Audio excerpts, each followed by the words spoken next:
Good evening everyone. आज हम सभी लोगों को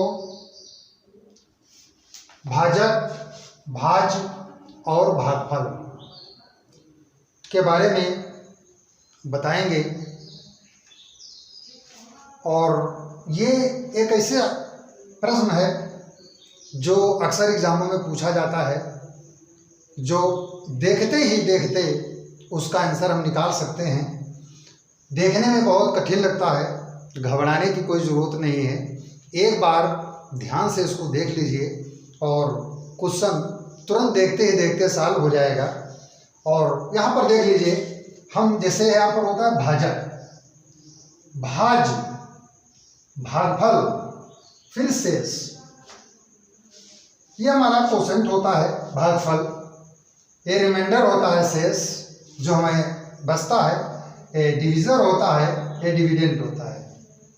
तो ये चीज़ें होती हैं जब हम भाग करते हैं। इसका एक फार्मूला भी होता है कि ये भाजक और ये भागफल और ये वाला शेष, ये इसके बराबर होता है। कहने का मतलब हमारा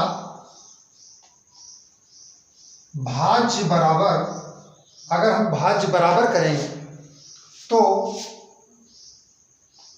भाजक गुणे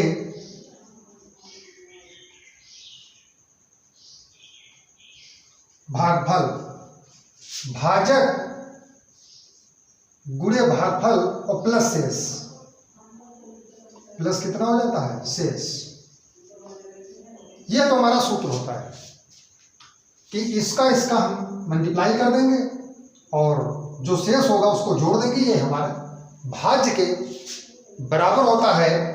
कहने का मतलब जो है डिविडेंड के बराबर होता है। अब हम प्रश्न पर चलते हैं कि एक संख्या में 69 से भाग देने पर, मतलब एक संख्या है जिसको हम 69 से भाग करेंगे, तब हमारा जो रिमाइंडर बचता है, शेष बचता है, तो 45 आता है। हमारा रिमाइंडर कितना आता है? 45 आता है, यानी शेष बचता है। संख्या वही है, एक संख्या है। और उसी संख्या में जब हम 23 से डिवाइड करते हैं, 23 से जब उसको हम भाग करते हैं या डिवाइड करते हैं, तो हमारा रिमाइंडर क्या बचेगा, ये हमें ज्ञात करना है।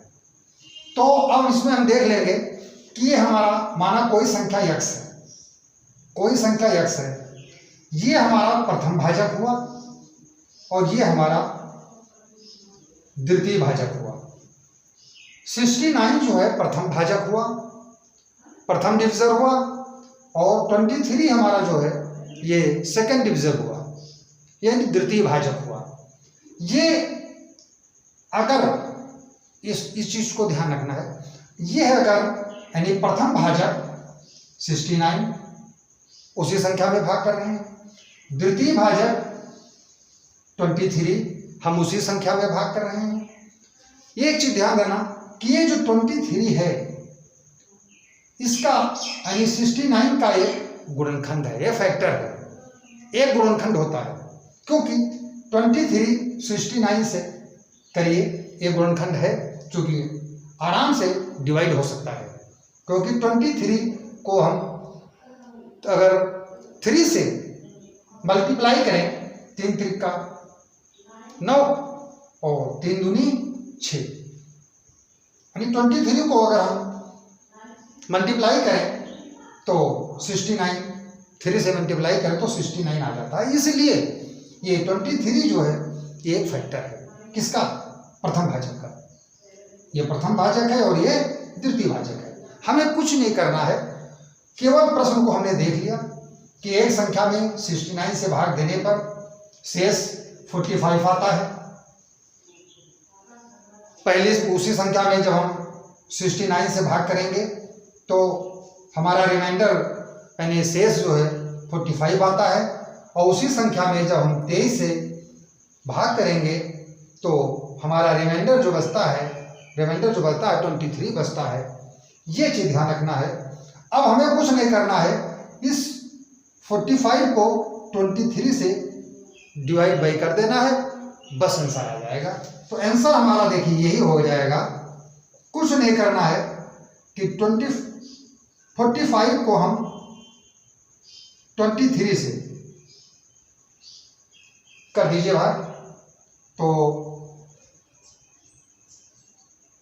1 क्वोशेंट आएगा हमारा, भागफल 1 आएगा, तो ये हो जाएगा 23 और हमारा रिमाइंडर कितना बचेगा, 5 में से 3 गया, कितना बचा 2 और 4 में से 2 कितना बचा हमारा रिमाइंडर 6। तो यही हमारा आंसर होगा, यही हमारा 22 हमारा आंसर हो जाएगा। All right. और तो अब समझ गए, कुछ नहीं करना। दूसरा नेक्स्ट क्वेश्चन देख लीजिए। जब किसी संख्या में 56 यानी 56 से भाग दिया जाता है, 56 संख्या है, कोई संख्या ले लो, और उसी संख्या में जब हम 56 से भाग किया जाता देते हैं, 56 से उसको डिवाइड करते हैं, तो हमारा जो रिमाइंडर बचता है, शेष बचता है 29 बचता है, 29 प्राप्त होता है। यदि उसी संख्या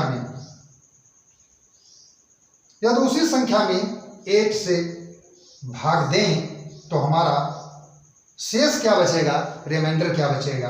अब हम दूसरा देखेंगे, टाइप पहले एक चीज देख लेंगे कि ये 56 है और ये हमारा 8 है, उसी संख्या में भाग कर रहे हैं। पहली बार यानी ये प्रथम भाजक है, ये द्वितीय भाजक है।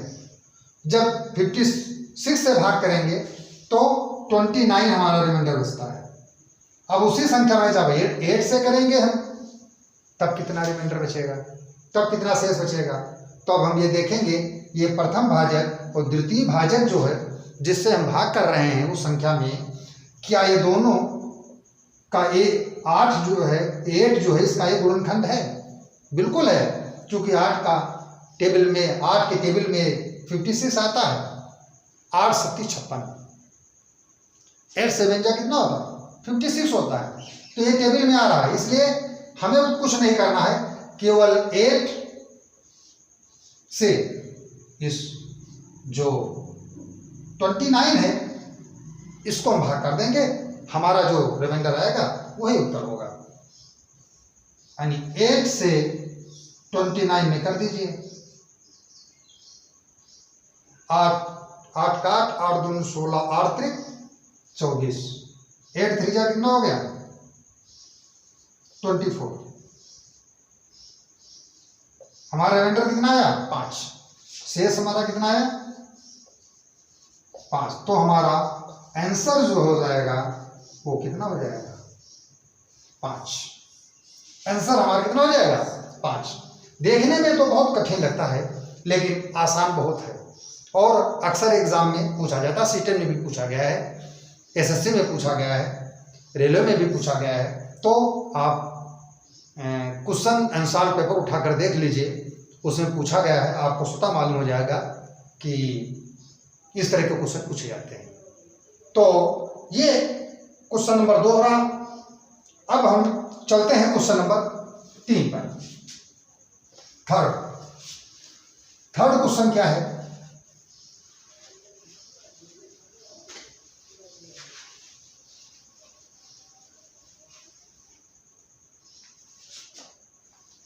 यदि किसी संख्या को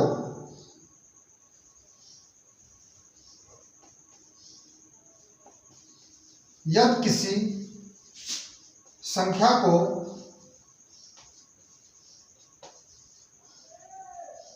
121 से 121 से भाग देते हैं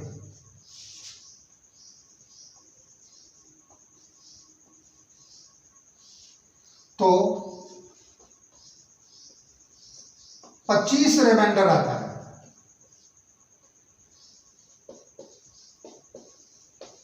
यदि उसी संख्या को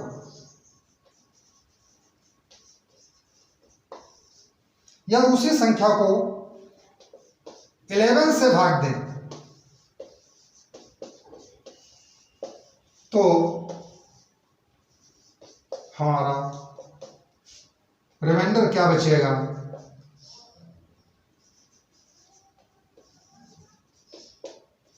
कुछ नहीं करना।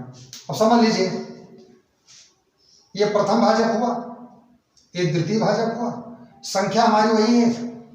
या किसी संख्या को जब हम 121 से भाग करते हैं, देखिए किसी संख्या को जब हम, यह हमारा एक संख्या है, ये भाग करते हैं तो हमारा रिमाइंडर कितना बचता है?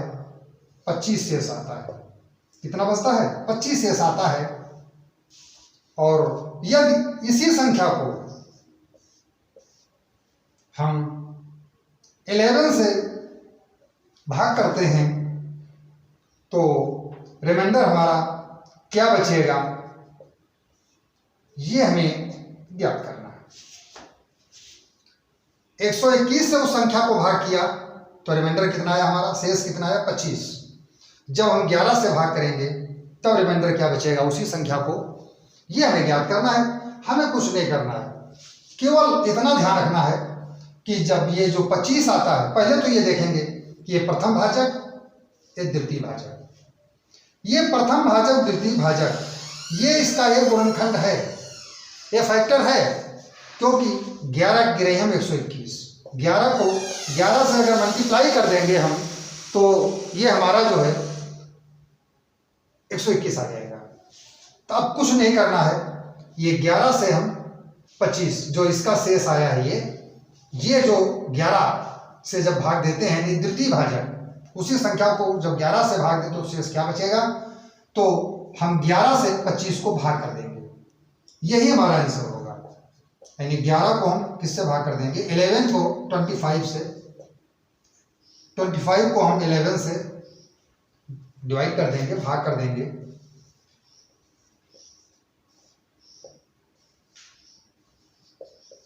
तो हमारा रिमाइंडर कितना है? 3 शेष आ गया। यही हमारा आंसर होगा। ये हमारा थर्ड क्वेश्चन हुआ। अब हम नेक्स्ट क्वेश्चन पर चलते हैं ताकि रिवीजन हो जाए। नेक्स्ट क्वेश्चन पर चलते हैं।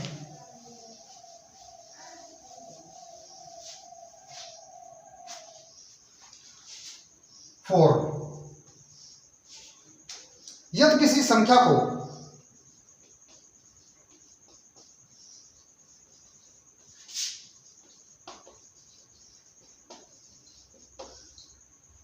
एक 133 से भाग किया जाता है, 133 से भाग किया जाता है,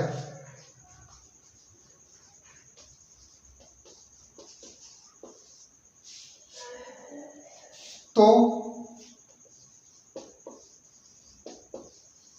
शेष 21, यानी हमारा रिमाइंडर जो है 21 बचता है। हमारा रिमाइंडर कितना आता है? 21। यदि उसी संख्या को, यदि उसी संख्या को 19 से भाग दें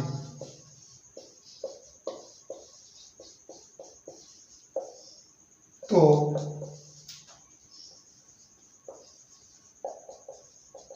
रिमाइंडर क्या बचेगा? यानी शेष क्या बचेगा? ये हमें ज्ञात करता है। अब समझ लीजिए, सब क्वेश्चन सेम उसी तरह के हैं, कुछ नहीं करना, हमें केवल इतना देखना है कि जब हम ये प्रथम भाजक, ये द्वितीय भाजक, संख्या वही है।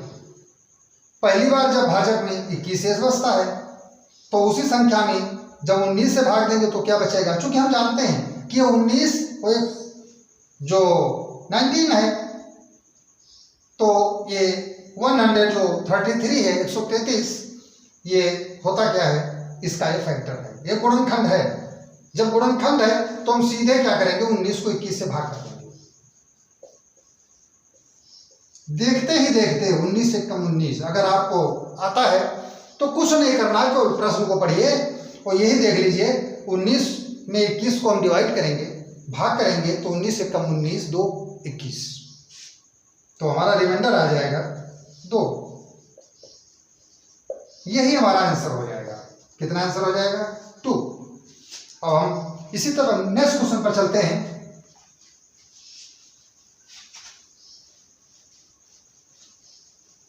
इस पर एक क्वेश्चन जरूर आता है, आप सभी लोग मेहनत करके पढ़िए और हमारे करणी के जो वीडियो है उसको देखते रहिए, क्योंकि करणी बगैर गणित अधूरी है, करणी को जानना बहुत जरूरी है। नेक्स्ट क्वेश्चन नंबर 5, यदि किसी संख्या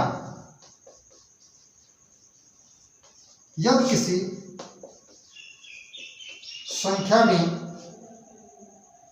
यदि किसी संख्या को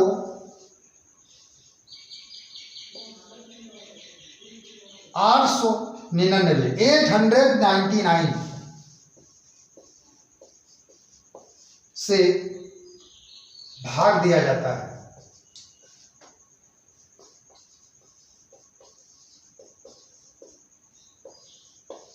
तो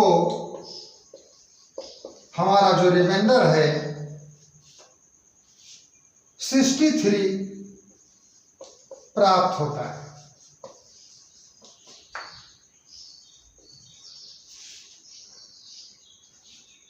यदि उसी संख्या को हम 29 से डिवाइड करें, भाग दें, तो रिमाइंडर क्या बचेगा, शेष क्या बचेगा?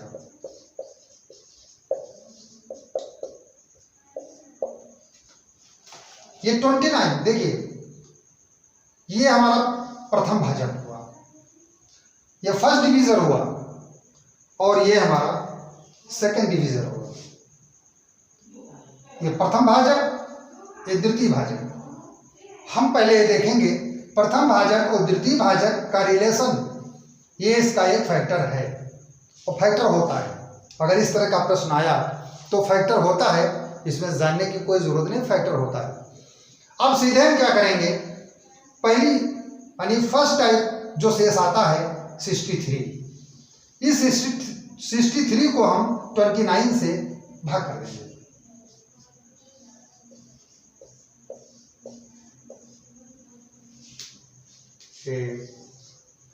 क्वोशंट हमारा 2 आएगा, यानी भागफल हमारा 2 आएगा। 2 9 18 के 8 हासिल आया, 2 दूना 4 5, 58 हो गया। हमारा रिमाइंडर जो बचेगा इसमें 5, तो आंसर हमारा क्या आ जाएगा, 5। ये हमारे 5 क्वेश्चन है, इन क्वेश्चनों का रिवीजन कर लीजिए। मैं आशा करता हूँ कि आपके आने वाले एग्जामिनेशन में हो सकता है काम आ जाए। और भाजक, भाज, भागफल, शेष। भाज, अब हम इस सूत्र पर अगले वीडियो में कुछ सवाल लेकर आएंगे, कुछ क्वेश्चन लेकर आएंगे, जिसमें इसमें 4 चीजें दी हैं, भाज, भाजक, भागफल और शेष। डिवीजर, ए डिवीजर होता है, ए रिमाइंडर होता है, क्वोशंट होता है, इंग्लिश में इसको क्वोशंट कहते हैं। ये भाजक होता है, डिविडेंड होता है। तो इसमें 4 चीजें, 1 2 3 4, 4 में 3 मान हमें मालूम होंगे और चौथा मान हमें निकालना होगा। ये 100% सीटेट में तो जरूर आता है, टेट में, अन्य कंपटीशन में भी ये पूछा जाएगा। तो हम चाहते हैं कि आप सभी लोग इस क्वेश्चन को प्रैक्टिस करिए, इनको उतारिए, और हमारे जो संख्या पद्धति का ये 17वां भाग चल रहा है, करड़ी के हमारे 20 भाग हो चुके हैं। तो अगर गणित की स्टार्टिंग करना है, जिनको आता है तो उनको हो सकता है कम अच्छा लगे वीडियो भाई, और जिनको नहीं आता है वो ज़रूर पढ़ें। अगर करड़ी के 20 भाग आप लोग तैयार कर लिया तो गणित, आने वाली गणित आपके लिए और आसान होगी।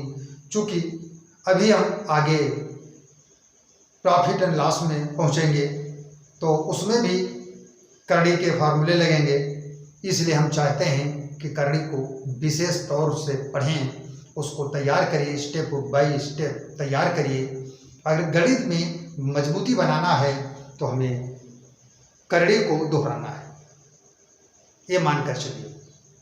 और हमारे जो संख्या पद्धति के हैं, जो भी पढ़िए शुरू से पढ़िए। जब शुरू से हम पढ़ेंगे तो हमें आगे की चीज़ समझने में कोई दिक्कत नहीं होगी। ऑलराइट। और हम जानते हैं कि आप लोग पढ़ते हैं लेकिन कमेंट नहीं करते हैं, क्वेश्चन नहीं पूछते हैं।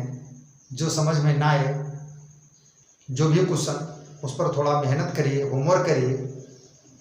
किसी भी कंपटीशन लेवल की बुक को उठा लीजिए, उसमें से क्वेश्चन भेजिए और हम उसको सॉल्व करके ट्रिक के माध्यम से कोशिश करेंगे। हम अगले वीडियो में उसको पहले बता देंगे, उसके बाद में अगला नया चैप्टर हम चालू करेंगे। हम आपकी मदद कर रहे हैं तो आप भी कुछ थोड़ा ध्यान रखें। Thank you.